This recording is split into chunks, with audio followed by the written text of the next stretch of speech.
This conference will now be recorded. All right, good afternoon, everybody, and thank you for joining us for the Brevard Business Community Response Team and our next webinar in our series. This is a partnership between a number of organizations in Brevard County, and you can see them here on our screen share. The four chambers of commerce, the Cocoa Beach Regional Chamber, the Melbourne Regional Chamber, the Greater Palm Bay Chamber, and the Titusville Area Chamber of Commerce, as well as the SBDC at Eastern Florida State College, Career Source Brevard, the Economic Development Commission of Florida Space Coast, Groundswell, Melbourne Main Street, the Space Coast Office of Tourism, and We Venture. So we appreciate everyone partnering on this initiative, and we've had great feedback from this series, and we're looking forward to today's presentation on cybersecurity and working remotely for small businesses. One second.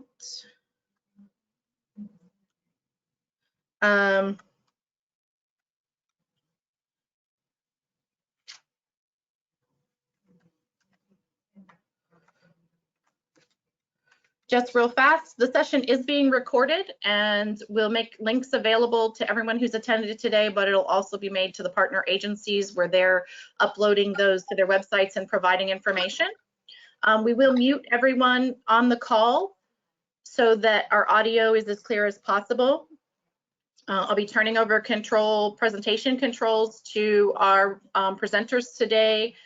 And we ask that you use the chat feature in GoToMeeting to share your questions. So during the presentation, as slides are being shared and information is being shared, feel free to use the chat feature to ask your questions.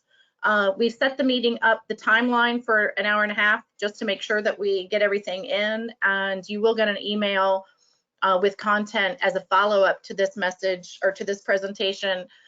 The email will contain links to the presentation materials that we're able to get from our presenter, as well as the link to the recording of today's session. So with that, I'm going to turn it over to Jennifer Sugarman at the Cocoa Beach Regional Chamber to introduce our presenters for today. Hello, thanks everyone. I appreciate you being here. It's an important topic, I think, as we all move towards this new normal of more virtual meetings. And what does that mean for our IT and our security? So I want to thank Morse Communications, who is a great chamber partner, very knowledgeable on the subject, trustee chamber partner for the Cocoa Beach Regional Chamber of Commerce. And so Dominic Paz is on. I appreciate your help in us setting this all up. And our presenter today is Nathan. I hope I'm saying your last name right. Nathan Bousma. And he is an IT specialist with Morse Communications. So looking forward to hearing what you have to say, because I know even some of our leads clubs at our chambers that are meeting virtually have been Zoom bombed. So just different things that we need to know as we move forward in this new era of using technology for meetings. So with that, I'll introduce you, Nathan. Thank you. And Nathan, I've given you controls, presenters controls, so you should be able to share your screen.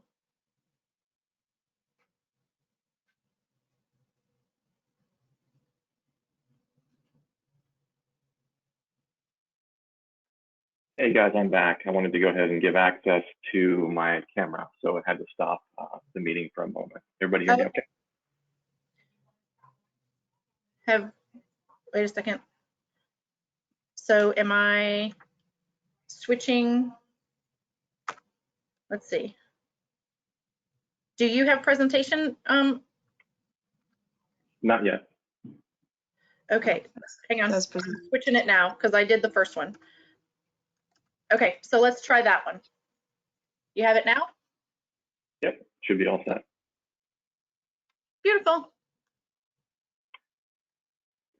All right, so I'm here to talk a little bit about cybersecurity with everybody today. Hopefully I'm coming through loud and clear. My name is Nathan Bousma. I oversee all of our IT and technology for MorseCom. So a lot of folks around the area leverage us for things like voice over IP, desktop support, and you name it. I will say that you guys are very lucky today because I went ahead and shaved. If you would have seen me anytime before this, I would have looked a little bit like our friend DJ Khaled here. on the right-hand side after he'd been quarantined for a little bit of time. So I would go ahead and count your blessings there, and because I was a little burly leading into this. So I wanted to kind of cover off a bit of a high-level agenda, what we're doing as an organization, how we're operating ourselves, and how we're helping our customers. So at a high level, what we're doing as an essential organization in the county in the U.S., how we're assisting with disaster planning, how we're preparing our customers, let alone ourselves, to be able to work from home in times like this. I'll cover off some security concerns, tell a few stories, and then talk through a few tools and resources that I think are going to be pertinent to all of us as we continue to realize what our new reality is day to day. And then hopefully we have lots of time for open discussion. I'm going to hang out through the whole hour and a half that we have here today. So first of all, for Morsecom in the area, those of you that may have an involvement in construction companies or construction organizations such as ourselves, we have a significant amount of business that's still ongoing. Construction jobs have just not halted whatsoever. Our cloud services and technology delivery is refocused on ensuring that we have folks' ability to work from home. We have minimized our staff in our physical offices to make sure that we're following CDC guidelines. And we're keeping track with everything the county, the state, and the nation is doing for preparedness.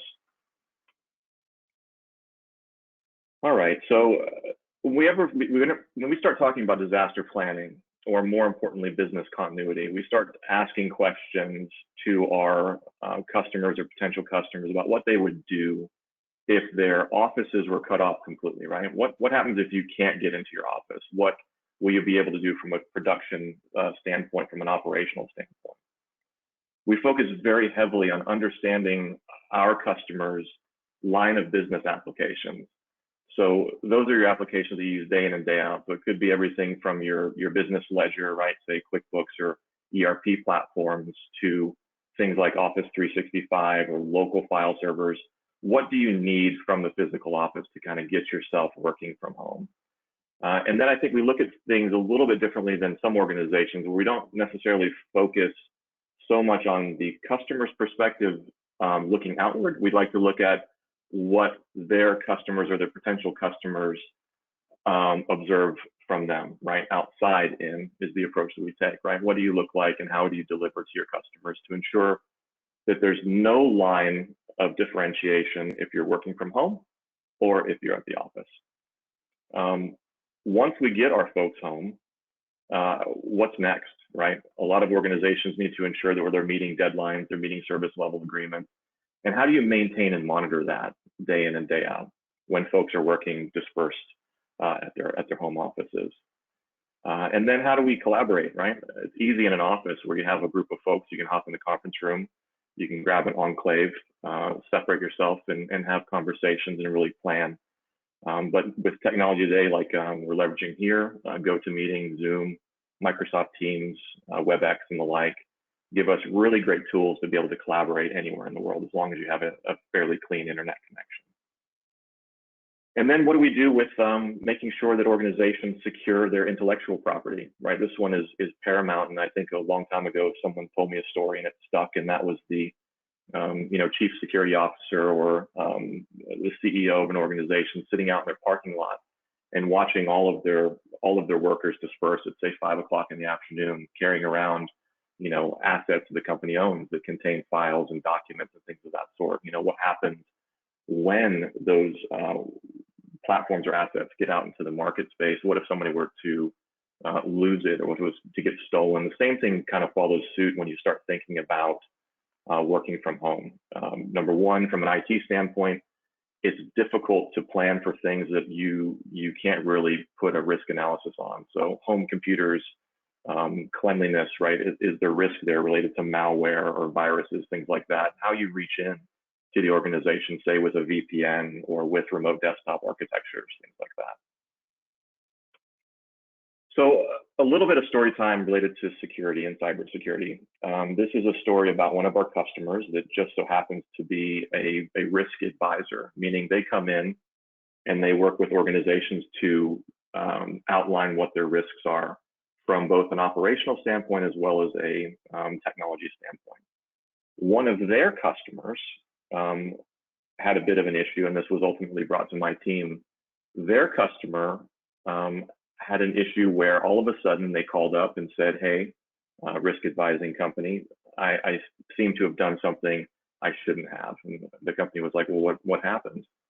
And at the end of the day, what occurred was that someone had exploited a mailbox at our customer's customer site.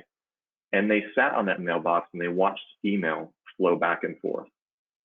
So those emails contain everything that all of us deal with day in and day out, right? Think about all the emails that you receive, proposals that you receive, proposals that you send out, and organizations that are malicious or attackers often look to exploit organizations, sit on a mailbox, and then watch for information that they can exploit.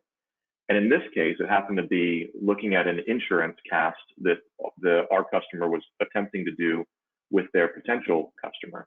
So they sent over some numbers to kind of talk a little bit about risk and operational ideas and things. And one of the areas was an insurance cast for them. And that insurance included a significant amount of cybersecurity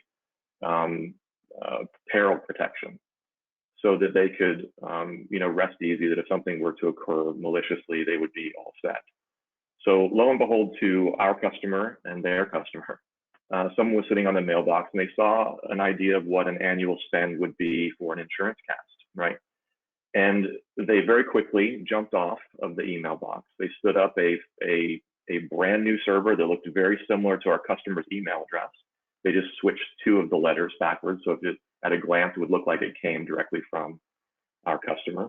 They set up mail services and they started sending email directly to our customer's customer as our customer, even though they were coming from a fictitious domain. And since they were already on the mailbox, they were able to leverage the ability to steer emails coming inbound to that mailbox. So any actual email from from our actual customer were basically pushed and marked as read and hidden away, so the user didn't even see those, so that their conversation could be maintained. So at this point, our customer's customer is then speaking with someone attempting to exploit money, right? This third party, we'll call them the attacker. And that attacker went ahead and negotiated, said, hey, what'd you think about the proposal? How'd the quote look? Everything's fine. They said, oh yeah, our CEO is ready to move forward. Let's go ahead and get going. So they said, okay, no problem. Let's go ahead and get a wire transfer for $138,000 or whatever the ultimate number was. It was over $130,000. And sadly, our customer's customer wired all of that money directly out. And with wire fraud, it takes a decent amount of time for it to leave the United States, because they typically do it within blocks of money, usually in increments of 5,000 or below. So sadly, we had to investigate. We did some forensics on it. We found that our environment was nice and secure for our customer. Working with a third-party IT company, we came into the understanding that a phishing attack was leveraged. And what that is somebody sends you an email that looks like a normal password reset or an error that says, hey, please log in or something like that. And they collect information from you. Often just a single click is enough to expose sensitive data on your workstation to someone that's looking to be a bad actor and attempt to exploit money. So really unfortunate story. And there's ways of protecting yourself, much like we do with our customers, that can kind of keep you out of a bit of that hot water. And I'll cover those here in a moment. So here's a couple of actual facts and stats from our friends over at Gartner. So 2022 worldwide spending on cybersecurity protection is going to be north of $133.7 billion annually. And of the folks polled by Gartner, 68% of business leaders felt that cybersecurity risks are growing, are increasing year after year. And if those two stats aren't something to pay attention to, I really don't know what is. So how are we attempting to prepare our customers for business continuity, right? It's very simple. Often at the point of planning or when you're refreshing technology across the board, discussion around business continuity or disaster recovery occurs. And often it's seen as something that's above and beyond what you typically need, unfortunately. But if you were to plan for business continuity out of the gate, or now starting today, you simply plan for it. You execute tests of what would occur, right? Let's go ahead and shut down the building. Let's get people home, and you plan it and you test it. And at the end of the day, the easiest way to prepare our customers are to prep up front, so that when something does occur, like what we're experiencing now, or inclement weather, or what have you, you simply execute your plan, meaning you just turn it on. And everybody knows what to do. It's well documented, and everybody handles the effort to go ahead and get folks home. Otherwise, we all know what it feels like if a hurricane is coming, or if something like we're dealing with now with coronavirus happens. People end up scrambling, right? And all that effort that could have been handled at the front end is often shuffled at the back end, right? Where you're trying to execute it now, or try to plan it real time. And that opens up significant risks from a operational standpoint, right? Often there's a lot of folks that either don't understand how to, once they get home with my laptop, what do I do?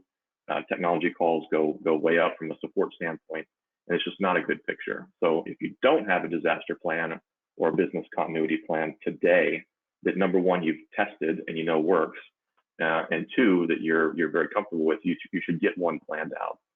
A lot of the cybersecurity planning guides and some of the government-based resources like NIST provide good overlays of what you should do and how you should plan and build this out. And it also has communication plans for your workers, which is very important.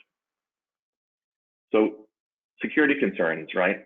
We all saw the stats, but how is that related to your business, right? What happens when you send folks home? How do you leverage the investments that you make for, say, firewalls or load balancers or advanced security intrusion protection, deep packet inspection, network access control, all these really great buzzwords, technology words that you hear? You can pay for all of those. And if you're only focusing on your building in times like this, where we don't have a building any longer to go to, what good is that investment if you don't plan for continuity, focusing on working from home? So making sure you have a contingency to ensure business continuity when this occurs, right? How do you get people home? If there's something that's coming in like inclement weather, if you need to get people out of region and get them somewhere else, what does that look like from an operational standpoint? Things like flying folks to different cities, setting up hotels, things like that. Obviously, not in a time like now, but regularly. That's one of the pieces that large enterprise organizations and folks that we kind of help plan for that type of continuity. And then the very last piece is if you don't have one today, I would highly advise that you work with your insurance provider and look at cybersecurity insurance. They have their own guidelines, and they have their own requirements for you to be able to meet the guidelines to be secured under a cybersecurity cast of insurance. And all of that's helpful in making sure that your business continues if interrupted. So talk about tools. Many of you probably heard of quite a few of these different things, right? Security appliances. So these are your firewalls. These are the additional advanced security licensing to ensure that denial of service attacks are dropped and things of that sort. Intrusion protection. Anybody that's out there doing this today, could be Cisco or Juniper or WatchGuard. Name your flavor of security appliance. They all have this type of service available to you. Next up is over-the-top security services. So this is platforms that do deep packet inspection. So for, let's say, healthcare organizations or organizations that process credit cards, this is actual tools that investigate the data that's being sent from one site to another, going out over the internet, for things like credit cards or social security number patterns, dates of birth, insurance numbers, any patterns that you want to have the system watch for and alarm you on and alert you of. These systems do that. And to be flat honest with you, a lot of them from a pricing perspective would be very appealing to organizations, right? You can typically protect individuals or workstations with a cup of coffee, what you would spend on a single cup of coffee a month. and then it kind of multiplies out from there depending on complexity. Wide area network security. So this is encryption, making sure that when you send data out over the internet, that you're encrypted. This could be email encryption. It could be site-to-site communication, leveraging the industry's latest software-defined wide area networking capabilities.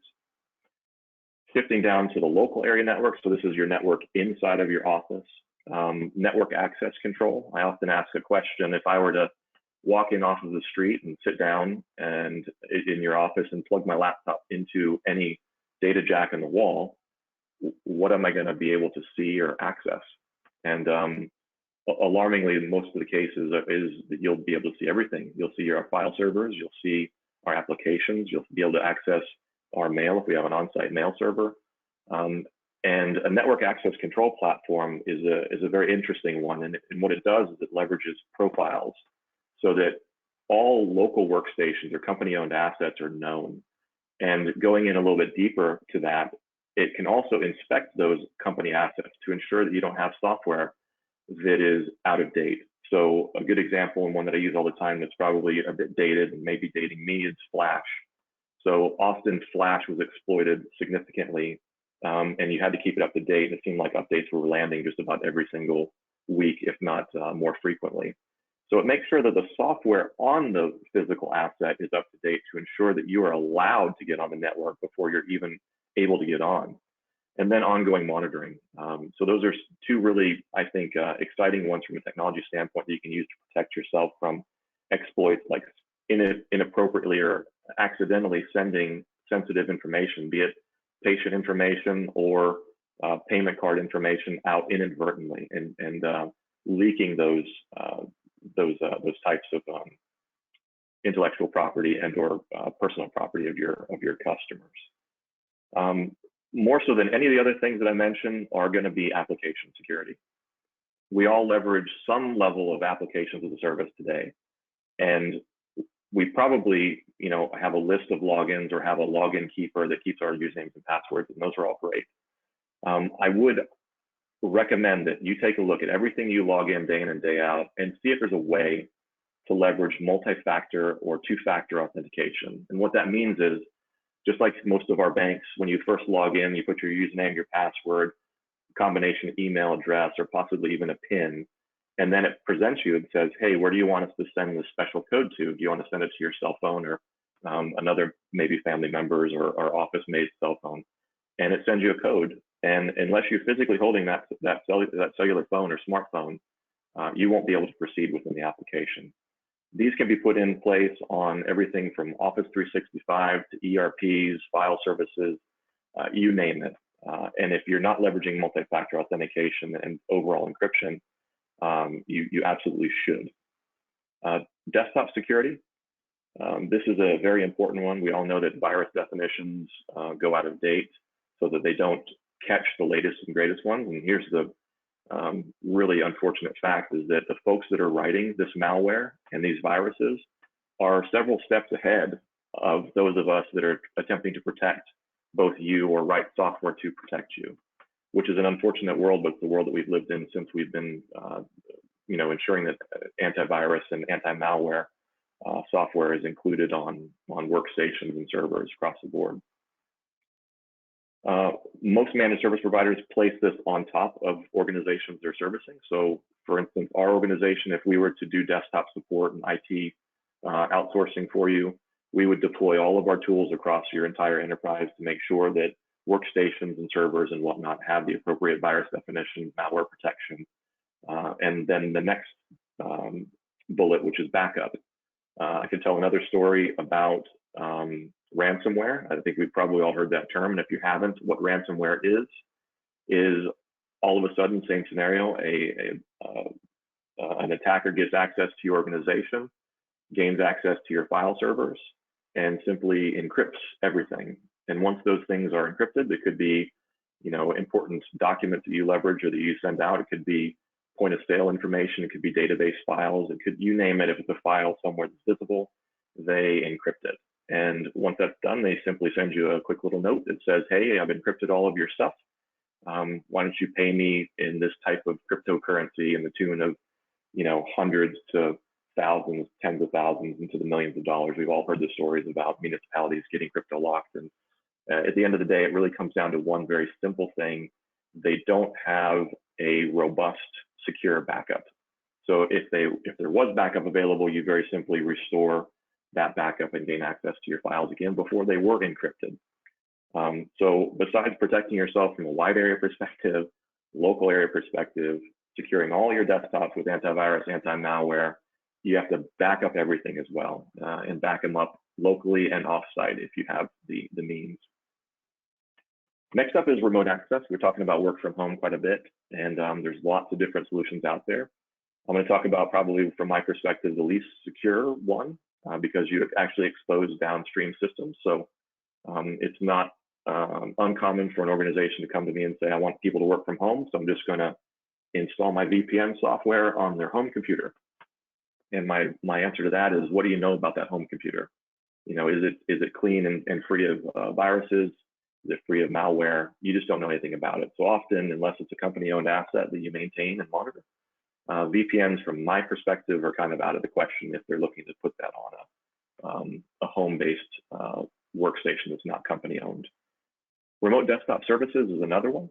So this is things like Microsoft Terminal services, Citrix, you name it from that perspective, and then virtual desktop infrastructure. And this one's a little bit more on the enterprise side. This is big clusters of actual desktops that are used remotely that you can provide. So managed service providers such as Morsecom, we have all of those capabilities to deliver kind of everything under the sun on this list. But most importantly, one of the things we really pride ourselves in is preparing and consulting with organizations to make sure that not only the leads or the subject matter experts in the organization, like the IT managers, are well versed, but ensuring plans to communicate this down all the way to the end users is incredibly important. The next and the very last one is going to be the National Institute of Standards, which is 800-171, which is going to be all of your guidelines for cybersecurity and preparation. There's lots of details in there about handling sensitive data for both the government and for at home, and you can typically take a lot of that documentation and make it your own. So the very last one, I think the most important piece of this entire puzzle, is ensuring that all of your employees are educated to the degree that, number one, they know what the interval is that their passwords are going to be reset, meaning nobody should have a password that just lasts forever. If you have shared passwords, that should immediately go away. All of that is opening the door for organizations that are looking to do bad things and commit harm for profit. It opens all of that up to you. So things like phishing attacks or receiving an email that says, hey, your password's expired, let's go ahead and reset that. Making sure that your employees in your organization understand what these typical password reminders or password changes look like, right? So this is the ongoing employee education of, we're seeing some of these things in the industry related to phishing attacks or ransomware casts. If you take nothing else from this presentation, the number one piece is going to be making sure that your employees are educated. Just like our customer's customer, it was a very honest and simple mistake that an employee made. It happened to be the CFO or controller of an organization that had access to funding. Their mailbox was exploited, and they made a simple mistake by clicking something to change their password, and at the end of the day, letting go of a very large wire transfer. That's their normal everyday job to do. But making sure that you check and double check, and when you're responding to emails or you're interacting with folks, just take a quick look at that line in the carbon copy line, and make sure the email addresses and the folks in copy are exactly who you expect them to go to. So at this point, I kind of want to stop. I just said a whole bunch really quick and want to open it up for discussion. Okay, so you do have a few questions that are coming up in the chat. So the first one, I'm not sure if you're going ahead and taking a look at it, but is this tools list something we should ask our company or ask your company or our existing company to provide? And secondly, depending on our budget, is there a must-have versus a nice-to-have from the list? That's a really good one. So I would probably work your way in this case, rather than outside in, like I mentioned before, but inside out, right? Focus in on the actual company asset, the desktop. Virus definitions, malware protection are absolutely critical. The next piece, I think, is going to make sure that you're educating your employees, right? So if you are an employee and you have an organization that's handling your IT, I would absolutely bring this up to that organization that's handling your day-to-day technology, if it's internal or if it's an external company. And ask the question, right? How are we protected from phishing attacks? How are we protected against ransomware? How are we doing backups? And what's protecting all of our documentation, all of our files, all of our databases, either internally or externally to the organization? So those are the big ones. If you're not doing backup, if you've never heard of it, if you're using a thumb drive, if you're using an external hard drive to back your things up, there's better and simpler ways of doing that don't take away productive time. So that's another area to really focus in on. So if I had to talk about those from more of an employee standpoint, those are the key areas that you have either direct contact in or have control over, and then stepping our way out after your local area network out over to your wide area network, making sure that you have a very good understanding of what's protecting you from your firewall or your security appliances. Okay. Aren't all DoD companies going to be required to conform to the NASD 800-171 cybersecurity standard later this year? If we provide services and products to DoD contractors, will we need to comply with the standard? Yeah, and the answer to that at the moment is it's transforming in almost real time. We did another cybersecurity talk recently, and there was a gentleman by the name, I believe, Jason, from a law firm in the area, and I can definitely provide that to the chamber here to distribute to the masses. And they're keeping up very heavily with the NIST guidelines for exactly what that means and dealing with other secure or defense-based contracting. It's huge in this area, obviously in the Space Coast. A lot of us either have a foot in the door or working with some kind of defense contractor or the government themselves. And the answer at the end of the day is yes, there's going to be guidelines that have to be maintained end to end. It's being transformed. And at the moment, nobody really knows when those are going to go into full-on effect, other than the fact that if you're being audited because of your partnership or your adjacency to another defense contractor, you could be susceptible to financial impacts if you're not maintaining this standards and guidelines. Okay, and then what type of cybersecurity awareness trainings are available to our employees? Is there a recommended source that you would give us? Yeah, so I would. Go ahead. No, it's a great question. So there's so many out there, and they're really all geared towards different levels of the picture there, right? You have your workstations in the middle where people are doing work every single day on. Upstream to that, you have your servers or applications that you leverage for day-to-day functionality. It could be file services, could be SharePoint, could be email, could be public applications end-to-end, and really kind of working your way out from that perspective. So there's not really a one-size-fits-all, and sadly, a lot of this has to be custom built or designed for your organization with again, going back to your line of business applications. No two businesses are alike. So there's really not a one size fits all from a cybersecurity preparedness standpoint. So sadly, I think you're going to have to go back to whoever maintains or manages your information technology and say, what are we doing from a cybersecurity education standpoint for everybody that has access to things that could be sensitive for either your business or from your partnerships out with your customers. The government site related to NIST, I think it's 800-171, which covers the cybersecurity piece, is a fantastic resource, and I will advise you it's a rabbit hole.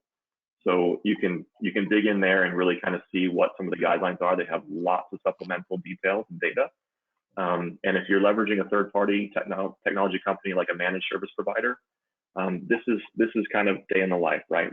We should all be propping each other up and standing on some of the same common ground when it comes to cybersecurity, within the nation, kind of maintained and outlined by the government, and then gone a little bit even further that you can actually leverage third-party folks that can come in and audit you on cybersecurity to give you a score, so that you're not really worried about your defense contracts and your interaction with the government as you continue to operate. So sorry, there's a roundabout way of saying there's not really something I would highly recommend independently.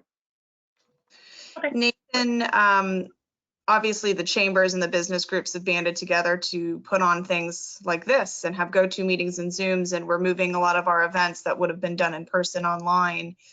Do you have any practical tips that you would give in a scenario like this one here that we're all in that would help keep us protected? I mean, could a hacker potentially come in this room and see what we're talking about? Not that it would necessarily, they would learn a lot or steal a lot from this one, because you're sitting here telling us how to protect ourselves, but can they access the chats? What are some things that we should be aware of as we host these?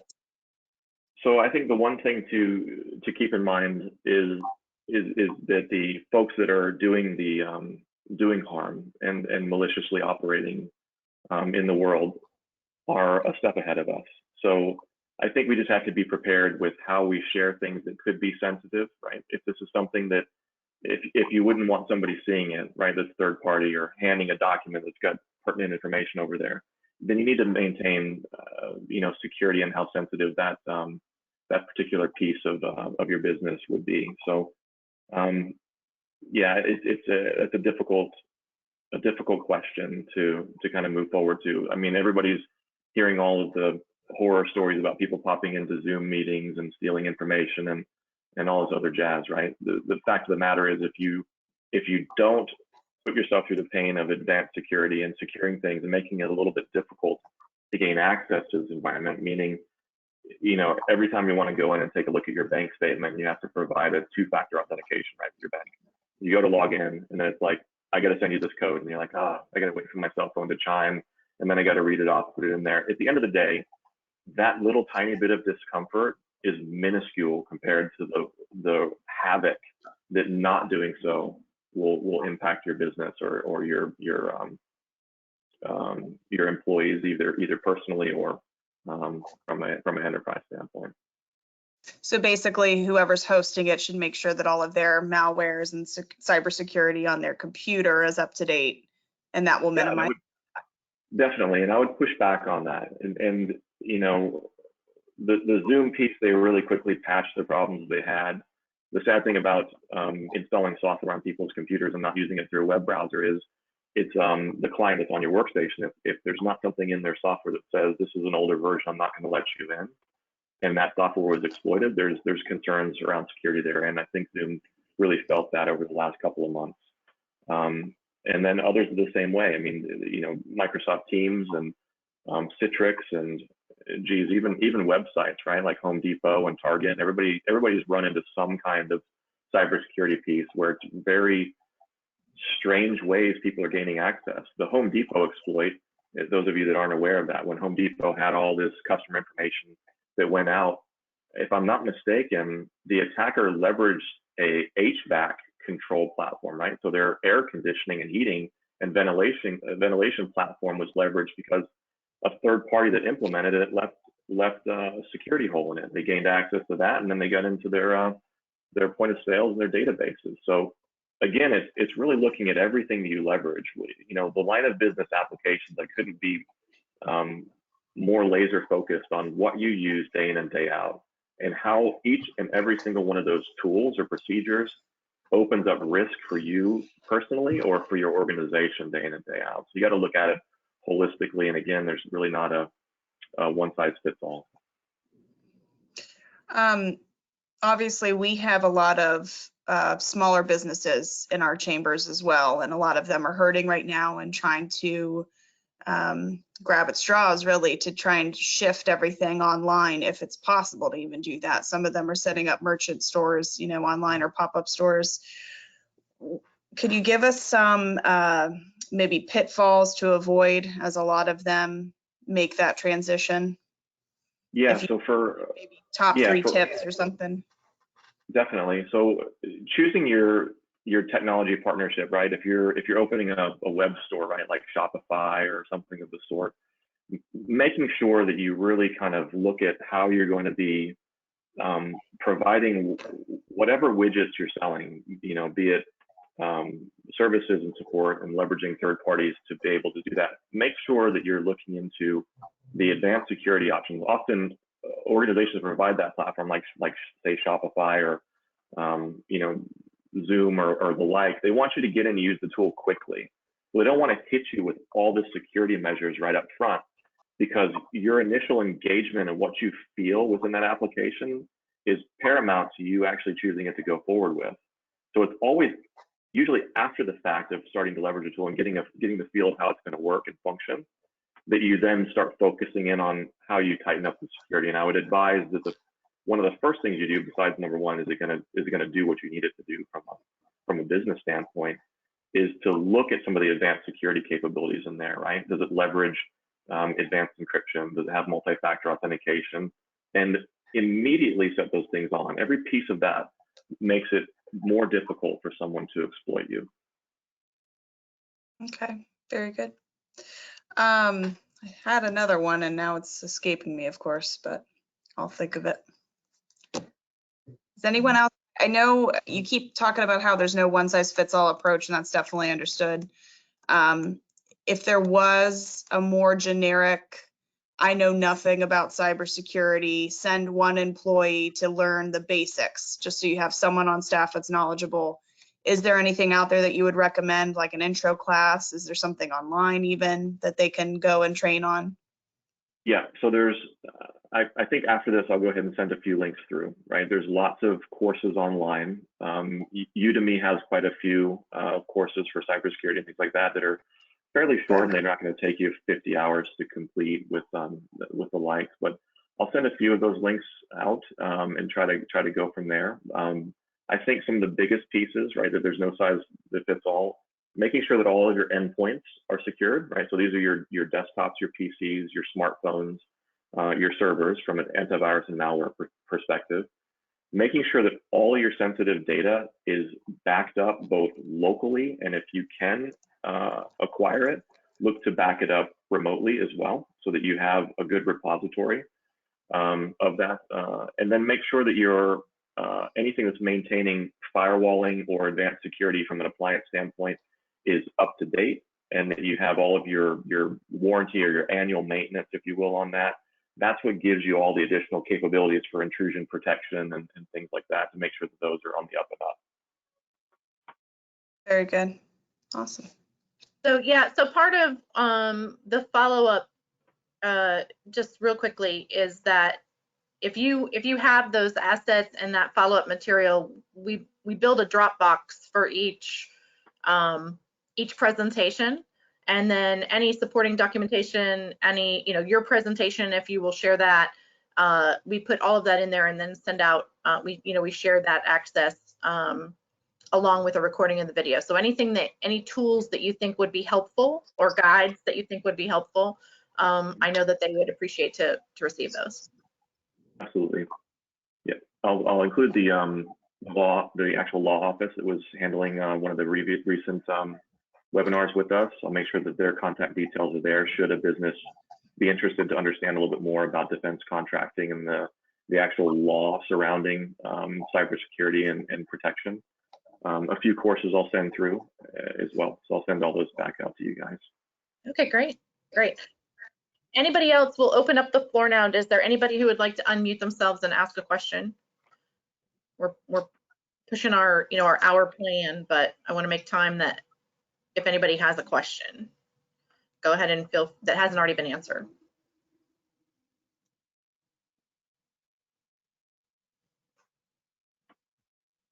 Bueller. Yeah. That's how good. It just means you did that awesome, Nathan, that we just don't have any questions. But thank you very much for doing this today. We really appreciate it. And we'll make sure we push all those materials out to the group. And just a quick aside, Marcia and I and the team are going to be speaking this afternoon about 3:30. But this group, we've done the best we possibly can to stay current and relevant and what's going on, and kind of more reactionary based on subject material to what's going on and what help our businesses need most. I think everyone knows that the Senate has just passed a next round of funding for the EIDL and for the other multiple modes of help for the CARES Act, PPP being one of them. So we're waiting and expecting a vote from the House tomorrow on Thursday. So if you haven't already, please make sure you go through and make your voice heard to our congressmen and to all of our other representatives. So that'll be really important. But our group is going to now start shifting slowly our focus towards recovery, and what does that mean for Brevard County and for the Space Coast. And we would really like your feedback with that. We're gonna, some of the chambers have already sent out some surveys and things like that, but we have a template now that's come through from the Florida Chamber that has been crafted with their economist, Dr. Jerry Parrish. So we are now starting to look at that as a group and figure out how we mold that to make sense for our community, which is a very long, very geographically diverse, politically diverse county. So any comments that you would like to send to us, we will certainly take those on, and we're going to be trying to engage our municipalities and our community leaders and our business leaders. So just a quick overarching note that that's kind of where our group, I think, is moving next. Marcia, do you have anything else you want to add to that?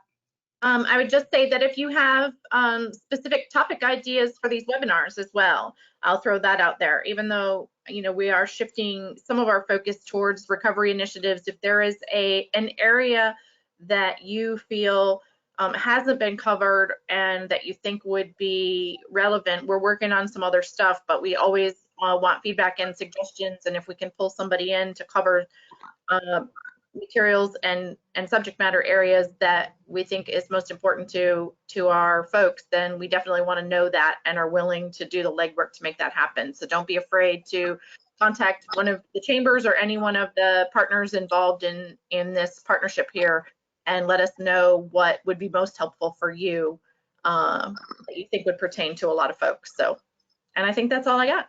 So I want to thank Morsecom. Thanks, Ethan and Dominic, for helping us set this up, and thank all of you for participating. And once this transcript is available and we get all the materials, look for a follow-up email. But until then, everybody be safe, and we'll see you again soon. Thanks.